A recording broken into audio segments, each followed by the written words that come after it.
Good morning, happy Easter Monday to you. So it's day 22 of the 10-minute daily style challenge, and I can't quite believe that we've been doing this for the past 21 days. We've covered so much, so I'm trying to help you make sure that your wardrobe looks amazing all the time, but actually that it's easy for you, because whether you're rushing around or you're at home or you're going to work, your wardrobe needs to work for you. So hopefully the tips along the way of how to organise it, maybe look at garments in a different way, how to create different outfits, and then looking at the generic styles of items that body shapes can wear will help you just put things together a little bit easier, and it will hopefully help you with your shopping.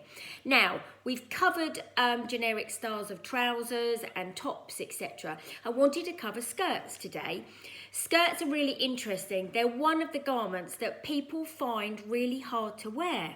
So lots of ladies find trousers okay, and the tops that go with the trousers, but they really struggle with skirts because it's like, well, what top do I wear with them? And actually, then what shoes can I wear with a skirt? So now we have so many beautiful different styles of shoes, but not only that, we have trainers. It's enabled the skirts to kind of come into their own a little bit as well. Treat a skirt exactly like you would treat a pair of trousers. So you could go for a block coloured skirt and a print top. If you're a little bit quirky, you may go for a print skirt and a print top. So therefore it creates a coordinated look. You may swap it and go for a print skirt and a block top. So there's lots and lots of things that you can do. It's just making sure that the skirt fits. Now, skirts can either fit the lower body, so we get a more structured look, or we can allow the fabric to work with the curves, which means it will fall and it will float. Again, a lot of it is personal preferences to the looks that you like and what your personality likes. But there are generic shapes. Now, this season, we have seen the circle skirt, which is the pleated skirt, transcend from winter through to spring, summer. They are so pretty. They're feminine, but they can also be a little bit edgy. Now, the majority, all of the body shapes can wear it. However, they may wear them slightly differently. The trick with a circle skirt, if you carry any weight on your tummy, is to create a deeper waistband. So therefore, you're creating a flatter look on the tummy area. So personally, I would maybe swap a circle skirt for maybe something like a yoke and a flare if you carry a lot of weight on your tummy.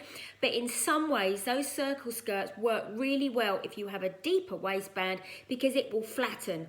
If you go for a skirt that's got a print, again, the eye will detract. It can't catch a certain area. So therefore, a print will work as well. The circle skirt, for those that are slightly more angular, will create more of a curve because it floats and it moves more. So try a circle skirt. You've also got a skirt which is called a yoke and a flare, and it goes back to that same principle that I just mentioned. A yoke and a flare is deep. So the yoke is deep, so giving it a beautiful flat fronted and back waistband. It's so easy to wear because then it flattens the tummy line, and whatever top you put on it is great. And from where the yoke finishes, it floats. So again, it works for all body shapes. Now the hourglass, I must say, it loves a pencil skirt because you get that whole Jessica Rabbit kind of look. So it fits beautifully.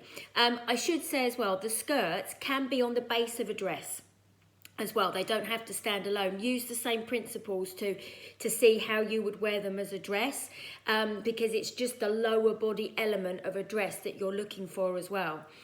You could also try an A-line. Now, an A-line skirt for all body shapes, it works. However, you have to be very careful of the fabric of an A-line skirt, because what happens is if you go too rigid, that's the look of the skirt and that is the shape you will be. So what we want to make sure, if you want to go A-line, it just needs to move because it needs to work with the curves to create that shape. So rather than us looking triangular on the lower body, we can still create an A-line where it moves, but actually we want it not to be so structured. So you could choose an A-line skirt. So if you think of a dress such as a skater skirt or as a dress like a waisted skirt, the majority of those waisted dresses actually can be A-line as well as can be fitted. So it's just again about looking at the lower element of a dress to see that. But skirts are really nice because they can be worn with so many different styles of shoes. You could go for a wedge, you could go for an ankle boot, you could go for a really crisp white trainer. You could also pop it with a knee-high boot in the winter if you put it with tights, again depending on the fabric of the skirt. People are probably sitting there thinking as well, yeah, but what about the length?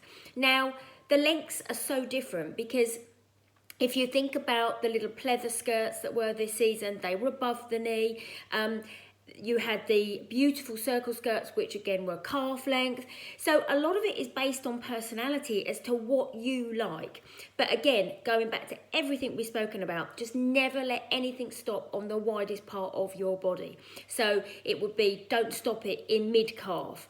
You know, don't stop it literally mid-thigh. Just slightly go a bit lower if you want to, because it's where the leg narrows. So hopefully that's giving you some ideas about skirts. Go and have a look in your wardrobe and see if you've got any skirts, because it is the one garment that on my travels I've seen a few ladies don't have. So have a look for them. Have a lovely day. I hope you're all keeping safe. Eat your Easter eggs, have a little bit of chocolate, have a wonderful day, and I will catch up with you again on day 23 tomorrow.